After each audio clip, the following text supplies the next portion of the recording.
জামাতে ইসলামকে নিয়ে অনেকেই সমালোচনা করেন, তো আমি আজকে তাদের উদ্দেশ্যে কথা বলবো যারা জামাতে ইসলামকে নিয়ে সমালোচনা করেন। আপনারা জানেন না হয়তো যে বাংলাদেশের মধ্যে একটা মাত্র সংগঠন যারা কোনো সময় দুর্নীতির সাথে সংযুক্ত ছিল না। তো আপনি বিএনপি বলেন, আওয়ামী লীগ বলেন, তো প্রত্যেকটা দলই কিন্তু আসলে বাংলাদেশের টাকা কিন্তু আত্মসাৎ করেছে। কিন্তু জামাতে ইসলাম দেখেন তারা কোনো সময় বাংলাদেশের কোনো সময় কোনো অর্থনীতির কোনো দুর্নীতি করেন নাই। তো আমরা চাই যে আসলে জামাত ইসলাম আগামীতে ক্ষমতায় আসুক। আমরা যদি ঐক্যবদ্ধ হয়ে জামাত ইসলামের পাশে দাঁড়াই তাহলে কিন্তু আমরা সুন্দর একটা দেশ গঠন করতে পারবো।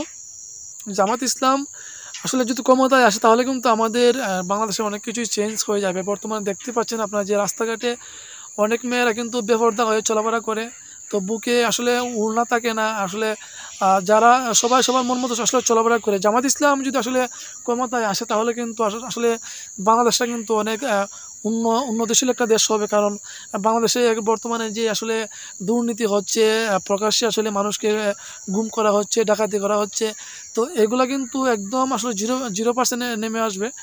তো আমরা যদি ঐক্যবদ্ধ হয়ে জামাত ইসলামকে আসলে ভোট দেই তাহলে কিন্তু আমাদের দেশটা কিন্তু আসলে অনেক উন্নতশীল একটা দেশে পরিণত হবে। তো আমরা কেন জামাত ইসলামকে ভোট দিব? জামাত ইসলাম আসলে তারা কোনো সময় আসলে দুর্নীতি করবে না, কারণ তারা হচ্ছেন আসলে সবাই কিন্তু ধার্মিক এবং সবাই কিন্তু আসলে পাঁচ ওয়াক্ত নামাজি। তো এর পরিপ্রেক্ষিতে আমরা যদি তাদেরকে ভোট দেই তাহলে কিন্তু আসলে দেশটা কিন্তু আসলে অনেক এগিয়ে যাবে। তো আমরা ঐক্যবদ্ধ হয়ে আগামী নির্বাচনে আমরা জামাত ইসলামকে ভোট দিব এবং আমরা একটা ইসলামিক রাষ্ট্র হিসাবে আসলে আমরা স্বীকৃতি দেব। আসলে বাংলাদেশটাকে আসলে বাংলাদেশে যদি জামাত ইসলাম ক্ষমতায় আসে তাহলে কিন্তু আসলে আমাদের ইসলামিক একটা দেশে আসলে জামাত ইসলামকে আসলে খুবই খুবই প্রয়োজন।